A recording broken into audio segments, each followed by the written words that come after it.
Asus bukanlah yang pertama bikin laptop dengan layar lipat.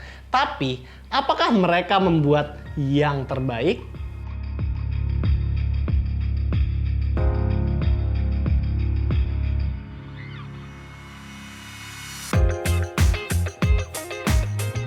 Seperti yang kita sebutkan tadi, Asus bukanlah yang pertama bikin foldable laptop, tapi Asus belajar dari kesalahan-kesalahan Lenovo dalam membuat foldable laptop sebelumnya, di mana ini diklaim sebuah improvement yang sangat baik buat industri foldable laptop. ZenBook Fold mempunyai desain yang berbeda banget dengan laptop mainstream kebanyakan. Dia nggak sama dengan laptop clamshell ataupun 2-in-1 yang biasanya kita review pada umumnya. Yang ini bahkan boxnya aja beda dari yang lain. Di dalam kita akan diberi laptop atau tabletnya itu sendiri, lalu perlengkapan lain seperti charger dan juga keyboard yang disertakan di dalam box secara terpisah penempatannya. Kita juga diberi sebuah warning seperti nggak boleh sentuh bagian ujungnya dan nggak boleh pegang terlalu keras di bagian hinge foldnya itu. Model dari unitnya ini ya kurang lebih seperti tablet yang gede banget dan bisa dilipat layaknya Galaxy Fold, tapi ya gede banget aja. Ujung-ujungnya mempunyai bezel yang cukup tebal karena ingin memberikan ketahanan buat si monitornya itu dan juga sebagai pegangan jari kita saat kita memegang tabletnya di tablet mode. Mekanisme dari keyboardnya itu bisa menempel dengan setengah dari layarnya menggunakan magnet dan monitornya itu akan otomatis ngikutin orientasinya si keyboard tadi. Jadi kalau misal sedang ditutup, seharusnya keyboardnya itu ada di tengah-tengah dari layarnya tersebut. Kalau bagian luar dari si tablet ini, desainnya sebenarnya cukup elegan dengan logo Asus ZenBook baru yang mengkilap. Namun lucunya di sini mereka menggabungkannya dengan semacam bahan leather gitu untuk melindungi hinge foldable-nya. Tapi bahan leathernya ini kayaknya bakal dekil kalau dipakai lama-lama ya. Ya minimal mencoklat lah, apalagi kalau dipakai terus-terusan sebagai penopang dari tabletnya. Tabletnya sendiri juga nggak ringan, beratnya itu sekitar 1,5 kg tanpa keyboard dan 1,8 kg apabila dengan keyboardnya. Oh ya, kita dari tadi bahas tablet tapi belum bahas layarnya ya. Layarnya ini saat berbentuk full itu mempunyai resolusi 2560x1920 dengan rasio 4:3. Panelnya tentu sudah menggunakan OLED pentolannya mereka, sudah Pantone Validated, VESA Certified HDR juga, TUF Rhineland dan support Dolby Vision. Asus bener-bener nggak nanggung-nanggung dalam memasukkan spesifikasi OLED ke dalam monitor tablet ini. Resolusi 2560x1920 BTW unik juga ya.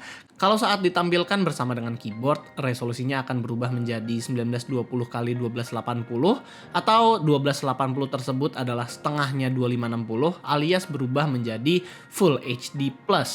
Di sini gue sangat menyarankan untuk memakai wallpaper dengan resolusi 4K aja karena ya pasti wallpapernya itu bakal di zoom-zoomin apalagi yang fit to screen dan 4K itu sangat berguna agar gambarnya nggak pecah saat di zoom. Nah, membahas ke keyboardnya sedikit, jadi keyboard tipis dari Asus ini mempunyai layout seperti keyboard Asus pada umumnya namun menggunakan Bluetooth untuk konektivitasnya. Agak disayangkan kenapa saat dari box itu mereka device-nya nggak langsung pair satu sama lain, melainkan kita harus pair dulu secara manual.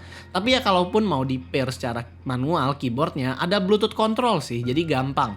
Dan juga keyboard ini bisa connect ke dua device sekaligus, jadi nggak cuma dedicated di satu device aja.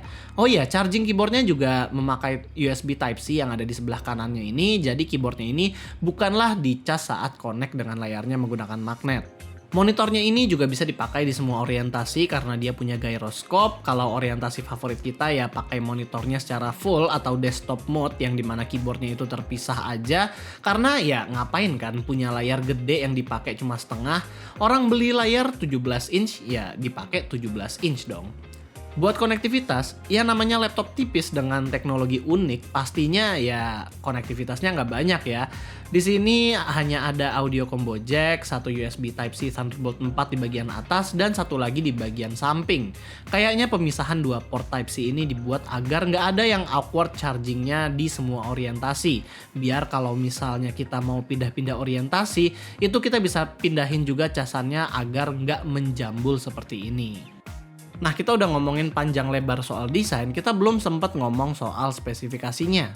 Tablet ini menggunakan Core i7 1250U, sebuah prosesor Intel 12th Gen Efficient Series yang membuat laptop ini bisa efisien dengan mempunyai P-Core dan juga E-Core. RAM-nya berkapasitas 16GB LPDDR5 dual channel dan SSD-nya itu 1TB PCIe Gen 4 X4 yang speednya kenceng banget. Namun kalau untuk upgradabilitasnya kita nggak tahu karena di sini kita nggak menemukan sekrup sama sekali. Kalau dari performa di sini skor Cinebench R15-nya gue mewajarkan karena ini adalah sebuah laptop yang di throttle karena CPU-nya itu hanya menggunakan pendinginan satu fan aja dan juga dia harus satu chassis sama layar. Skor Cinebench R23-nya juga kurang lebih masih kalah dengan beberapa CPU efisien sekitarannya, tapi untungnya CPU ini masih menang dari Core i7 11 Gen tahun lalu. Untuk gaming tentunya kita nggak mungkin main game yang sangar-sangar banget, paling game-game yang di Xbox Game Pass aja yang ringan-ringan. Kita ngetes di dua skenario di mana yang satu lagi desktop mode dan satu lagi laptop mode dengan resolusi lebih rendah. Hasilnya adalah ternyata game tycoon ringan macam Evil Genius 2 bisa dimainkan di 55 FPS setting high saat laptop mode, sementara kalau mau mengejar frame rate di desktop mode kita bisa menurunkan settingan ke medium dan masih mendapatkan frame rate yang playable. Beberapa game ringan tentunya bisa dimainin dengan frame rate yang kayak tadi asalkan dia punya FSR juga. Kalau FSR-nya lagi on itu enak banget. Dan di sini kita juga mencoba Dota 2 dan masih bisa mendapatkan frame rate yang reasonable, itu pun mainnya saat di desktop mode. Tapi game Dota 2 ini kita mendapat ada resolusi error saat diubah ke laptop mode.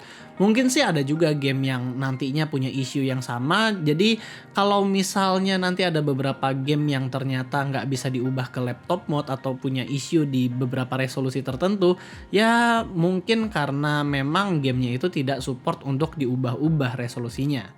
Nah, kalau aplikasi produktivitas sebenarnya kita juga sama, ada dapetin beberapa error, namun setelah dioprek-oprek dikit, bisa kok laptop ini render video 1 menit 4K berdurasi 5 menit, dan durasinya itu hanya sekitar 2,5 menit aja. Menggunakan sebuah tablet yang di laptop kan adalah pengalaman yang extraordinary atau ya beda lah dengan laptop yang lain. Mode-modenya itu tuh seperti laptop mode, extended mode, desktop mode, dan reader mode, jadi membuat kita penggunaannya itu banyak banget. Kalau yang favorit kita ya tentu seperti yang kita udah sebut tadi, yaitu desktop mode. Dengan layar 17 inci OLED yang bisa dibawa kemana-mana, ini jujur enak banget mau dipakai nonton bola bareng temen-temen, mau dipakai office seperti bikin PowerPoint, atau juga mau ngetik-ngetik enak di sini. Oh ya, ngomong-ngomong soal office, laptop ini juga di dalam pembelian kita bisa dapetin Office Home and Student 2021, jadi untuk Word, Excel, dan PowerPoint kalian nggak perlu beli lagi. Selain dari layar, speaker yang dipunya tablet ini juga fantastis. Dengan 4 speaker bersertifikat Harman Kardon dan juga support Dolby Atmos, nonton film atau nonton bola itu berasa wah banget, walaupun ya nggak sewah ZenBook Space Edition. Yang gue sayangkan dari tablet ini hanyalah layarnya yang masih belum ada anti gores seperti Gorilla Glass, yang dimana foldable ini masih rawan sama gores.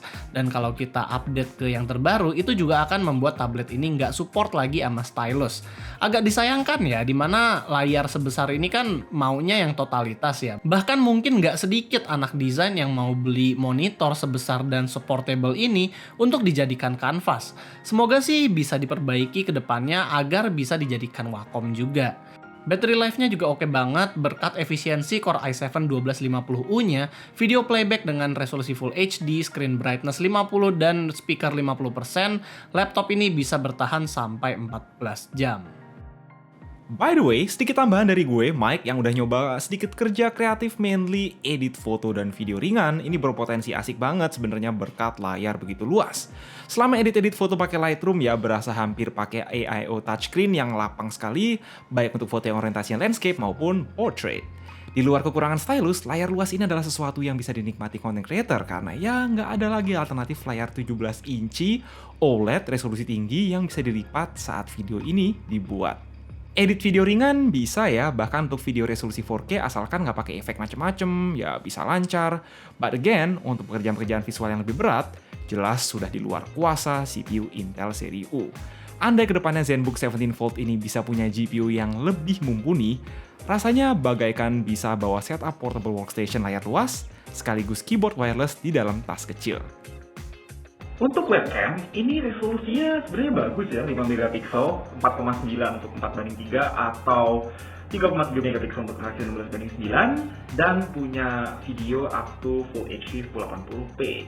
Ya, secara kualitas gambar tidak ada masalah, ini cukup bagus untuk ultrabook bahkan ya, karena tajam dan juga kelihatan natural. Tapi soundnya kayaknya mesti diperbaiki lagi nih. Kita udah matiin noise cancellation segala macem, tapi kayaknya secara sound quality ini bukan yang terbaik di kelasnya. ZenBook Fold adalah sebuah improvement yang bagus mengingat tablet ini sudah bisa memperbaiki dua isu utama foldable Lenovo lalu, yaitu bezel dan juga battery life. Berkat Intel 12 Gen yang semakin efisien dan juga bezel yang dipertipis oleh Asus, tablet ini sudah semakin praktikal untuk dipakai sehari-hari. Jadi nggak heran lah ya dengan improvement yang ada, dia lebih mahal dari foldable yang lalu. Dan nggak hanya bisa bikin gengsi dan unik aja, membawa portable 17 inch juga bisa berguna untuk memberi ruang kerja lebih bagi para pekerja yang mobile. Apalagi kita juga nggak terbatas harus pakai keyboard bawaannya, tapi juga bisa mengkonekkan keyboard Bluetooth yang lain. Tapi kalau misal denger harganya, pasti ya kita mikir dua kali lah buat beli. Kalau buat kalian yang sultan, mau gengsi, nggak butuh stylus, dan mau bawa layar gede kemana-mana, ya oke lah ya beli ini. Tapi kalau buat creator yang mau lebih praktikal untuk dipakai kerja, mending ambil Zephyrus Duo atau ZenBook Duo aja yang punya spek lebih gahar. ZenBook Fold lebih seperti proof of concept yang membuktikan bahwa Asus bisa juga loh bikin foldable OLED, ya mungkin kedepannya lah bisa dibikin lebih praktikal lagi. Dan jadi itulah pendapat kita tentang satu laptop unik ini. Kalau kalian suka dengan videonya, jangan lupa untuk kasih kita like, share, dan subscribe. Dan di sini gua Rizky, always stay safe and stay healthy.